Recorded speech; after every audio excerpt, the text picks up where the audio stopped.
क्या आपको लगता है इन समस्याओं का कोई हल है? ये जो तमाम तरह की जो समस्या होती है इनका हल है, हत्या होती है, बलात्कार होते हैं, छोटे छोटे बच्चों को फांसी लगा दी जाती है, जमीन पे खेती करने पे, हॉस्टल में पढ़ने पे तमाम तरह से जो है अन्याय अत्याचार होता है। तो जब मैं इसको पूर्ण रूप से समझता हूं तो मुझे एहसास होता है कि ये रोका जा सकता है। हर घटना में मैं नहीं जा सकता, लेकिन ये पूर्ण रूप से रोका जा सकता है। कैसे? उसका एकमात्र साधन जो है वो है सत्ता। क्योंकि रहबर साहब काशीराम ये कहते हैं कि जो शासक समाज होता है उसकी बहन बेटियों पे अन्याय अत्याचार मूछे रखने पे, घोड़ी पे चढ़ने का उनको अपमानित नहीं किया था, ना उनकी हत्या है, ना ही उनका हाथ किसी के आगे ऐसे फैला होता है। जो शासक समाज होता है, जिनका राज होता है, जिनके परिवार के लोग जिनकी शासन सत्ता होती है, उनका हाथ हमेशा ऐसे होता है, ऐसे देने की तरफ। आज हम अभी तक क्या लड़ रहे हैं देश में लड़ाई? रोटी कपड़ा मकान। अभी हम रोटी कपड़ा मकान की लड़ाई से बाहर नहीं आए हैं। अभी अच्छी पढ़ाई, अच्छा इलाज, सबको रोजगार, महिलाओं का सशक्तिकरण, महिलाओं की सुरक्षा, ये सारे मुद्दे से दूर है। और मैंने पहले कहा आपसे कि अगर 86 महिलाओं का रेप होता तो 80 से 82 आपकी बहनें, और आपके मुंह पे हंसी है और आपके अंदर चुप्पी है। और ये जो आज की चुप्पी है, कल ये आपकी आदत बन जाएगी और परसों आप मजबूर हो जाओगे कि आपके सामने अन्याय होगा और आप बोल भी नहीं पाओगे। मैं ये फिर कह रहा हूं, मेरी बात पे गौर करो। आज हालात क्या है? कल फैसला आया सुप्रीम कोर्ट का, कई दलों ने स्वागत किया, कई ने विरोध किया। मुझसे भी पूछा गया कि भाई क्या कहना चाहते हो? तो मैंने उनसे साफ शब्दों में कहा कि भाई 5 श्रवण जज बैठे और 5 श्रवण जजों पे ये फैसला देने की जिम्मेदारी दी गई, कमेटी बनाई गई कि बताइए श्रवण जाति के लोगों को आर्थिक आरक्षण मिलना चाहिए नहीं मिलना चाहिए? 3 जजों ने कहा मिलना चाहिए, 2 ने कहा मिलना तो चाहिए, लेकिन क्योंकि इसका आधार है आर्थिक है, गरीबी है, तो इसमें SC/ST OBC के लोग भी होने चाहिए। अंत 5 जजों ने आपस में तय किया कि 3-2 के बहुमत से SC/ST OBC और संविधान को हम लोग हरा देते हैं, और हरा दिया। अब तो ये पूछे कि वो भाई जज कैसे बनते हैं सुप्रीम कोर्ट, हाई कोर्ट के? तो वो जज बनते हैं कॉलेजियम सिस्टम से, जो कि संविधान के पहले से ही वो इलेक्शन में संविधान के विरुद्ध में, क्योंकि भारत का संविधान तो राष्ट्रपति को अधिकार देता है न्यायाधीश की नियुक्ति करने का, लेकिन हमको जज अपने बेटे को, अपने भतीजे को, अपने दामाद को, अपनी बेटी को, अपने रिश्तेदार को, अपने भाई को जज बना देते हैं। और एक जज है उनमें JB पांडे वाला, जो गुजरात के से है। अब उनके बारे में सुन लो। 2015 में उन्होंने एक वो दिया ऑर्डर, और ऑर्डर में लिखा कि आरक्षण और करप्शन की वजह से देश जो है, भारत जो है, वो बर्बाद होने की कगार पर है। और उस मूर्ख को ये नहीं पता नहीं कैसे वो जज बन गए। मैं तो मानता नहीं, उसको इतना तो पता नहीं कि आरक्षण 10 साल के लिए है या संविधान के मूल स्वभाव में है, मूल भावना में है, या संवैधानिक अधिकार है, ये भी नहीं पता। कोई भी जज जो बना कुछ भी बोल देता है। उस जज को ये नहीं पता कि पॉलिटिकल रिजर्वेशन, राजनीतिक आरक्षण 10 साल के लिए था, ना कि नियुक्तियों में आरक्षण, एजुकेशन में आरक्षण 10 साल के लिए था। वो उसमें भी कल कमेंट कर दिया उसने कि 10 साल के लिए आरक्षण था, 75 साल हो गए। तो मैं ये कह रहा हूं, अगर अपने अधिकार सुरक्षित रखने हैं तो फिर कीमत चुकाने के लिए तैयार हो जाओ। और कीमत लोकतंत्र में यह है कि अगर आप चाहते हैं आपका हाथ किसी आगे से ना फैला हो, आप चाहते हैं आपके साथ अत्याचार ना हो, तो भाई फिर गांव-गांव निकल के संघर्ष करो, समाज को जोड़ो, बहुजन समाज में भाईचारा पैदा करो, जातिवाद बना के। क्योंकि एक बार हमने हरा इतिहास गवाह है कि एक बार सम्राट चंद्रगुप्त मौर्य के नेतृत्व में हमने हराया इनको, उसके बाद उन्होंने जातियों का निर्माण किया। ये हमें जातियों में बांटने जो है और जातियों में ऊंच नीच की भावना बना के लिए अपने बहुजन समाज को इकट्ठा नहीं होने दे रहे हैं। एक बार प्रयास किया था माननीय साहब काशीराम ने, और ऐसा प्रयास किया कि ब्राह्मणवाद की जड़ें उखेड़ दी, राजतंत्र की जड़ें उखेड़ दी, धनतंत्र की जड़ें उखेड़ दी और इन सबको बेचैनी हो गई, सब लोग उनके पीछे पड़ गए। एक बार प्रयास किया था, मैं मानता हूं इस मंच पे मांझी भी है, कुशवाहा भी है, रविदास भी है, पासवान भी है और माइनॉरिटी के भाई भी है। तो क्या करा ये मंच तभी तो अच्छा है जब ये गुलदस्ता बन रहा है। मैं तो और भी चाहता था कि इसमें और भी लोग होते, इन्हीं कारणों से वो लोग नहीं हो पाए। तो मैं कह रहा हूं आप लोगों से कि जब तक आप अलग बने रहोगे, जब तक आप देखो बात तो बहुत बड़ी बड़ी करते हैं हमारे यहाँ लोग तमाम तरह की, लेकिन जब समय आता है तब फिर जाति में नेता ढूंढते हैं अपना कि हमारी जाति का नेता तो वहां है, हमारी जाति का नेता तो वहां है। तो जब तुम जातियों में नेता ढूंढोगे भाई बिहार के साथियों, फिर आपके हिस्से में चम्मच तो आएगी। जिनको राज करना है उनको राज जैसी सोच भी पैदा करनी पड़ेगी और राज जैसी सोच जो है वो संघर्ष से आएगी, राज जैसी सोच जो है विचार से आएगी। इस देश में आज जो टकराव है ना वो सीधा सीधा का ब्राह्मणवाद और अम्बेडकरवाद के बीच में है। सीधा था वो लोग बेवकूफ बना के इस देश में जो भारतीय संविधान को खत्म कर देना चाहते हैं। और मैं आपसे पूछना चाहता हूँ, मेरी माएं बहनें भी यहाँ देखो इतनी बड़ी संख्या में इधर भी बैठी है, उधर भी बैठी है, यहाँ भी बैठी है, मैं उनका भी धन्यवाद देता हूँ। ना तो मंच पे उसमें से कोई है, एक बैठी भी तो पीछे बैठी है बेचारी।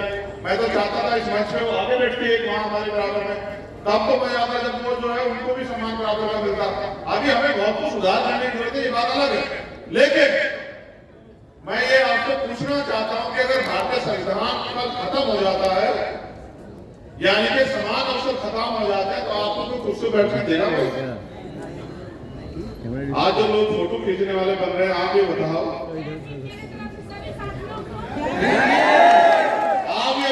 अगर ये संविधान जो हमें समान अवसर देता, अच्छा देखो, 2 हाथ 2 पैर 2 आंख 2 कान और स्वस्थ शरीर तो आपके पास है और ऐसा ही शरीर मेरे पास है।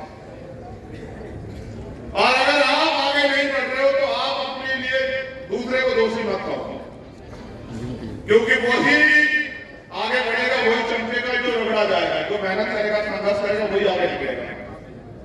तो आप ये बताओ, जब समान अवसर है, आज पढ़ने के लिए भी समान अवसर है हमारे पास, पढ़े हम लोग, और राजनीति के लिए भी समान अवसर है, तो हम दूसरे दलों की पूछ क्यों बने?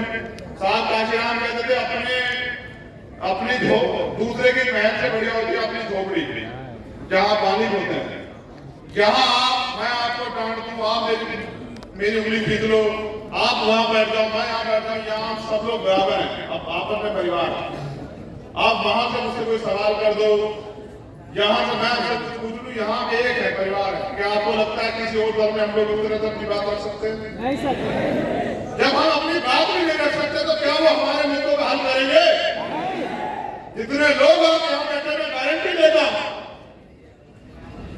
अगर आप लोग कमर कस लें और आज जो लोग मंच में बैठे हैं, ये मुझे शक्ल दिखाने की बजाय अगर फील्ड में जाकर मेहनत करें, मैं गारंटी देता हूं कि 1 साल के अंदर जो है, आप गांधी मैदान की बात करते हैं, मैं कहता हूं अगर पटना पूरा बंद ना हुआ तो मैं राजनीति करना बंद कर दूंगा। शर्त लगा लो, मैं आपकी क्षमता को भी जानता हूं, लेकिन मैं फिर कह रहा हूं ना, सिर्फ मेरे आने चाहते हैं, मुझे शक्ल दिखाने के लिए कि बता दें कि हम भी हैं। बाकी अगर पूछो, गारंटी से लोग कैडर में थे, मैंने उनसे कहा था कि ये मत सोचो कि आज मंच पे कौन बैठा, ये सोचो कि अगर आप काम करोगे तो कल उस मंच पे मेरे बराबर में आप वहां बैठे होंगे, तो ये सोच के काम करो, तो फिर देखो आप लोग कैसे आगे नहीं बढ़ते होते। ये कोई बाबा साहब ने क्या कहा जब उन्होंने वोट का अधिकार दिया, अपने 4 बच्चे को जवान करके कहा कि आज मैंने रानी का पेट काट दिया है, आज के बाद राजा आपकी वोट से तैयार होगा, बैरक वोट से तैयार होगा। आप मुझे बताओ, मैं भी तो एक प्राइमरी स्कूल का हेडमास्टर बेटा हूँ, बाबा साहब के द्वारा दिए गए आरक्षण से नौकरी लगी मेरे पिताजी की, उनकी नौकरी लगी तो उन्होंने 6 भाई बहनों को पढ़ाया और मैं पढ़ लिख गया, तभी तो आज मैं संघर्ष कर रहा हूँ। अगर मैं पढ़ता लिखता नहीं तो भाई मैं भी नहीं जो है मजदूरी कर रहा होता। मैं आपसे सबसे कहता हूँ खूब पढ़ो, और जो लोग राजनीति भी कर रहे हैं उनसे भी कह रहा हूँ कि बिना महापुरुषों के संघर्ष को पढ़े आप कभी कामयाब हो ही नहीं सकते। मैं तो यहाँ जननायक कर्पूरी ठाकुर, बाबू जगदेव प्रसाद कुशवाहा, मैं कहता हूँ सबसे पहले अगर मैं उठता हूं तो सबसे पहले बाबू जगदेव प्रसाद कुशवाहा के शहादत को नमन करता हूं और सबसे पहले उन्हें याद करता हूं कि अध्यक्ष संघ के नाम पर उन्होंने जो विचार दिया, उन्होंने इतना कड़ा जवाब दिया उस समय भी कि वो उनका तोड़ नहीं कर पाए। इसलिए तो जब विचार को नहीं रोक पाए, व्यक्ति को तो हत्या करनी पड़ी। ऐसे हालात बनाए उन्होंने। तो मैं फिर आपसे कहता हूं कि आज हालात बहुत खराब और चारों तरफ एक ही उम्मीद है। बताओ भीम आर्मी के अलावा कोई उम्मीद है क्या? आप बताओ नहीं। बताओ वो महाराष्ट्र में रहता है और रहने वाला वो राजस्थान का है, उनके यहाँ 10-20 कैबिनेट मिनिस्टर हैं, एक सेंटर का मिनिस्टर भी है केंद्र की सरकार में, स्टेट की सरकार में, लेकिन उम्मीद वो भीम आर्मी के कार्यकर्ताओं से लगाता है। तो इस विश्वास को आप समझते हैं, विश्वास कैसे पैदा हुआ? ये विश्वास आपके संघर्ष से पैदा हुआ है। इसलिए मैं आपसे कह रहा हूं कि हमें अपने संघर्ष के बलबूते अपने खून का कतरा कतरा चुका के इस देश में बहुजन राज लाना है। हमारा नारा बहुजन स्वराज का, ऐसा राज जहां मानवता की बात हो, ऐसा राज कि जहां तमाम तरह से जो है अंतिम व्यक्ति भी रोटी कपड़ा मकान की लड़ाई लड़े, उसके स्वाभिमान सम्मान के साथ उसके साथ अन्याय ना हो, उसको तमाम अवसर मिले तो आगे बढ़े और वो तरक्की करके अपने परिवार को आगे बढ़ाए। और जो गैर बराबरी देश में सामाजिक आधार पे ये छोटा या बड़ा ये खत्म हो जाए, जाति व्यवस्था जो है टूट जाए, इसके लिए पहले हमें जातियों को जोड़ के भाईचारा बना के बहुजन समाज बनाना पड़ेगा।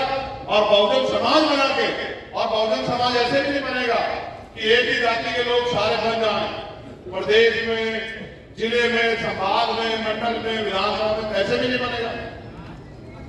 जिसकी जितनी संख्या वाली उसकी उतनी हिस्सेदारी, इस नारे को भी याद रखना पड़ेगा।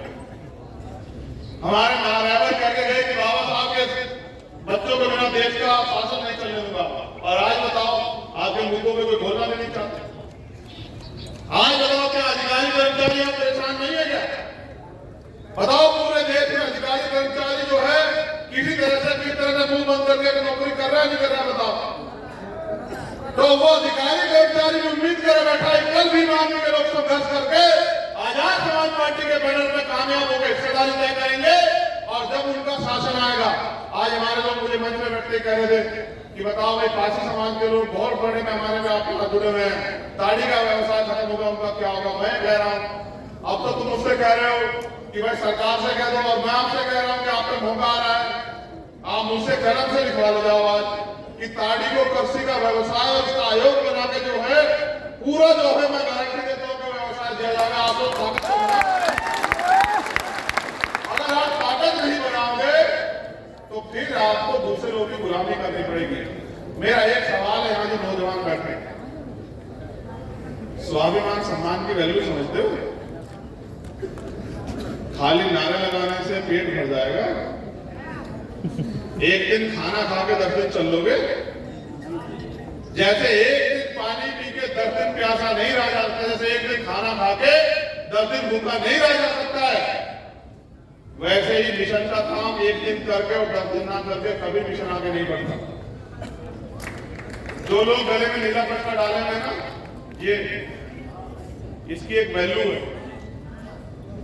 ये एक रंग का कपड़ा नहीं है, नीला रंग समानता का प्रतीक है। और ये बाबा साहब अम्बेडकर का रंग है, और इस रंग ने पूरी दुनिया को मजबूर किया उनका सम्मान करने के लिए। और भारत के प्राइम मिनिस्टर भी कहते हैं, बाबा साहब की बात करते हैं, कल अगर हमारे अधिकारों को कुचला गया, वो जो जज थे जेपी पार्टी वाला, वो भी बाबा साहब का नाम लेके शुरू किए। आज तक बाबा साहब का नाम लेके हमारे अधिकारों को कुचला जा रहा है। लेकिन जिन लोगों ने अपने गले में पहना वो उसकी अहमियत समझते हैं कि खाली गले में पहन लिया तो हो गया, जय भीम खत्म हो गया। आज क्रांति की पहचान बन गया नीला रंग, आज स्वाभिमान सम्मान का रंग बन गया नीला रंग। और मैं ऐसे कार्यकर्ताओं को भी जानता हूं, एक दिन एक कार्यकर्ता का आंदोलन में सीओ ने गले से नीला पट्टा उतार लिया, उसने कहा मर जाऊंगा लेकिन इस अपमान का बदला जरूर लूंगा। और सीओ को मजबूर होकर माफी मांगनी पड़ी। वहां के एसपी ने मुझे फोन किया कि भाई बताओ क्या चाहते हो? मैंने कहा क्या हुआ कि ऐसा ऐसा हो गया। तो मैंने जिलाध्यक्ष से बात की, उसने कहा भैया उसने अपमान किया मेरे पट्टे का, भीम आर्मी का अपमान किया, मैं बर्दाश्त नहीं करूंगा। अंत आप विश्वास करो, जिला फरुखाबाद की बात है, तो वो मैंने कप्तान से कहा कि देखो भीम आर्मी वाले हैं, उनको मैं भी नहीं समझा सकता, तो कहा जी आप उनके नेता हो। मैंने कहा नेता भले ही हूं लेकिन हूं तो उनमें से एक ही। तो जब कहीं नहीं तो मैंने कहा जब कहीं किसी की नहीं सुनता तो वो किसकी सुनेंगे। तो फिर एसएसपी ने कहा मैं जिम्मेदारी लेता हूं। उसको बुलाया और सह सम्मान वो कटता उस सीओ के हाथ से गले में डलवाया और सीओ ने कहा मुझसे गलती हो गई। तब वो माना। देखो कीमत चुकानी पड़ती है। मैं आपको भी कह रहा हूं आप तय करो बिहार में आप इस अन्याय के साथ जीना चाहते हैं अपनी ताकत बना के जो है कामयाब हो गए। और ये जो यहाँ बिहार में कुर्सियां रखी है बैठना चाहते बताओ इन कुर्सियों पे खुश होते जो यहाँ बैठे बताओ साहब। ये जो कुर्सियां इन कुर्सियों पे खुश हो या जो बिहार सदन में कुर्सियां रखी उन पे बैठना चाहते बताओ। तो बिना मजबूत संगठन बनाए बिना संघर्ष किए बिना लोगों को जुड़े कैसे परिणाम हो आगे बताओ। हमारे लोग चंद सिक्कों में बिक जाते हैं। कितने सिक्कों में? चंद सिक्कों की खटनाट में जो है विधायक और मंत्री के पद के लिए चाटुकार बन जाता है। मैं आपसे कह रहा हूं आप काम करो आपको खरीदने वाले बहुत आएंगे। ये आपको तय करना आपको बिकना है कि बिकना है। आप काम तो करो। अभी तो आप काम ही नहीं कर रहे इसलिए आपके लोग विरोध में भी काम नहीं कर रहे। आप एक बार देखो मैं फिर कह रहा हूं अगर वास्तविक आप मुझसे प्यार करते हो तो 6 महीने मेरे हिसाब से काम करके देखे। और आप कहोगे ना तीसरे दिन आना बिहार में तीसरे दिन आऊंगा लेकिन आऊंगा तभी जब आप अपने पैरों पे खड़े होने के लिए संघर्ष करोगे। जब तक आप दूसरों के पिछलू बने रहोगे कहीं और से चैनलाइज होगे नाम तो भीम आर्मी का रखोगे काम किसी और पार्टी करोगे तो भाई मैं फिर क्यों आऊंगा बिहार से बताओ। जब मैं महसूस करूंगा कि आप आगे बढ़ना ही नहीं चाहते जब मैं ये महसूस करूंगा कि आप जो है चंद सिक्कों की इंतजार कर रहे तो मैं क्यों आऊंगा। आप बता दो बिहार इलेक्शन हुआ क्या मैंने एक भी दिन में कोई ऐसी विधानसभा होता जिसमें मैं छोड़ दे। मैं सब जैसे आपने रखा वैसे ही रहा पूरा प्रयास किया कि आप लोग कामयाब हो जाओ लेकिन नहीं मैंने तो हार नहीं मानी। आप लोग क्यों हार मान रहे हो? लोकतंत्र में जिनका वोट होता है उनका राज होता है। वोट आपके पास है राज भी राजनीति आपका होना चाहिए। इस बात को आप नहीं समझ रहे हो। आपकी आबादी देश में 85% है और बिहार में तो हो सके 85 से भी ज्यादा हो और फिर भी आप बिहार में क्या हालात आपके आप बताओ। मैंने क्या बिहार में वो बाढ़ का समय नहीं देखा। लेकिन अपने दर्द को याद रखोगे तो काम नहीं चलेगा और रोज रोज अपने संघर्ष को कामयाब करोगे तो वो दिन दूर नहीं कि जब यहाँ के विधानसभा में यहाँ के तमाम तरह की योजनाओं में आपकी कलम चलेगी। तो मैं तो बस आपसे पूछने के लिए आया हूं अगर आप तैयार हो बिहार में संघर्ष करने के लिए तो मैं गारंटी से देता हूं संघर्ष का तरीका बता दे रहा हूं। अपने जिलों का संगठन बनाओ विधानसभा का संगठन बनाओ और वहां सबसे पहले कैडर कराओ। बिहार में भी कैडराइज लोग होंगे अगर यहाँ नहीं होंगे तो मैं करूंगा। मैं जिम्मेदार लेता 2 दिन के कैडर 2 दिन का नहीं करूंगा 1 दिन का करूंगा जिलों में आके। जितने जिले कितने जिले बिहार में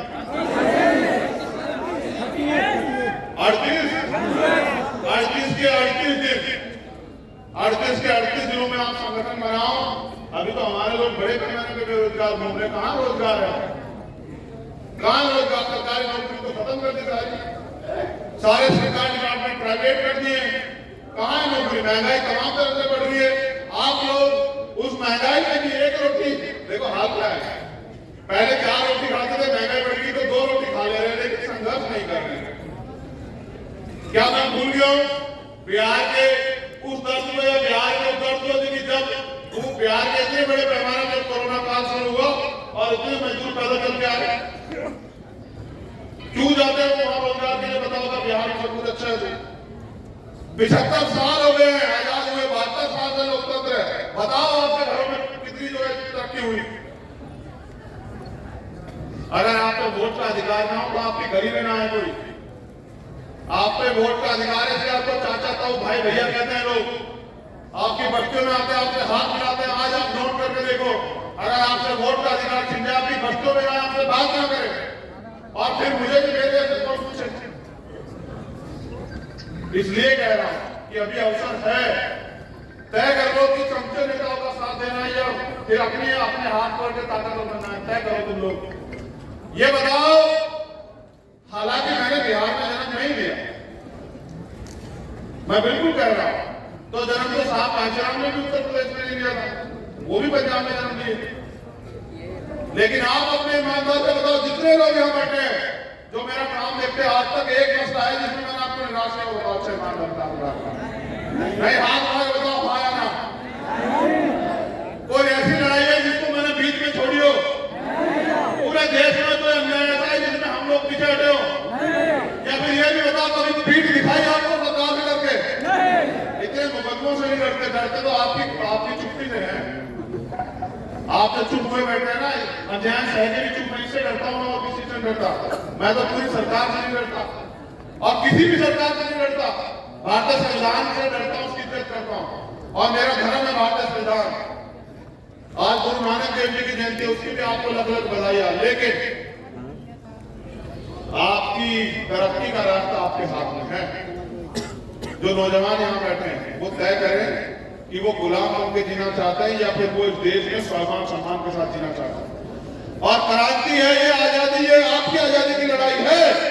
अगर आप आजादी चाहते हैं तो फिर संघर्ष के लिए तैयार हो जाओ, वरना मैं फिर कह रहा हूं कि कोई आपको आगे बढ़ने का रास्ता नहीं देगा, आपको आपके रास्ते में कठिनाइयां और लगा सकते हैं। तो मैं आपसे यही कहने के लिए आया कि अधिकार मांगने से नहीं मिलते, अधिकार छीनने पड़ते हैं। और इस नारे को याद रखो कि हमें देश में बहुजन स्वराज चाहिए। हम तमाम तरह के राज में रहे, हमारा भला जीवन, अब हमें बहुजन समाज का राज लाके, बहुजन स्वराज लाके और इस देश को मानवतावादी जो है, महापुरुषों का जो सपना था मानवता का राज, उसकी तरफ लेके जाना। हमें इस देश को बेगम का राज की तरफ लेके जाना है, जहाँ भाईचारा हो, जहाँ समस्या ना हो, जहाँ किसी को खाने पीने की समस्या ना हो, उठने बैठने की समस्या ना हो। और फिर मैं धन्यवाद देता हूँ मिसनरी गायकों का भी। तुम इनकी अहमियत भले ना समझो, मैं समझता हूँ, क्योंकि हमारे लोग पिक्चरों में, कहानियों में, गानों में बहुत इंटरेस्ट लेते हैं। मैंने देखा, मैं पूरे देश में जाता हूँ, मैंने इस तरह नाचते में नहीं देखे लोग। क्या तो मैंने अधिवेशन में देखे थे, यहाँ देखे। तो इसका प्रमाण है कि उसके द्वारा कही गई बातों का आपके ऊपर असर है। लेकिन यहां से जाके अगर 4 घंटे बाद आप भूल जाते तो फिर क्या फायदा? क्या आप लड़ाई जीत गए हो? क्या आपके साथ होने वाला जुल्म, जाति, अन्याय, अत्याचार, आपके अधिकारों में डांटना पड़ना बंद हो गया है?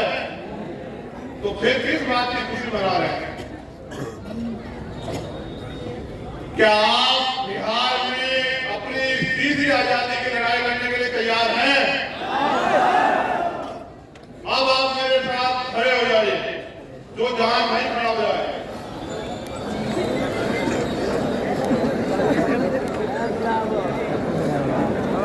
मैं भारत के संविधान की प्रस्तावना पढ़ूंगा, आप मेरे साथ दोहराएंगे।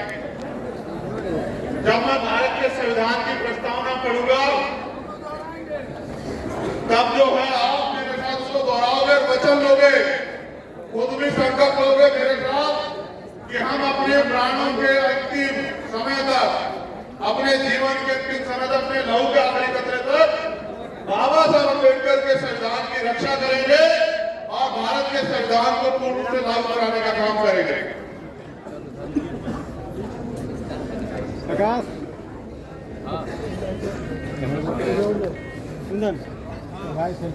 तैयार है? झूठा जो संकल्प लेना चाहता है ना ले, इससे अच्छा सच्चाई ले।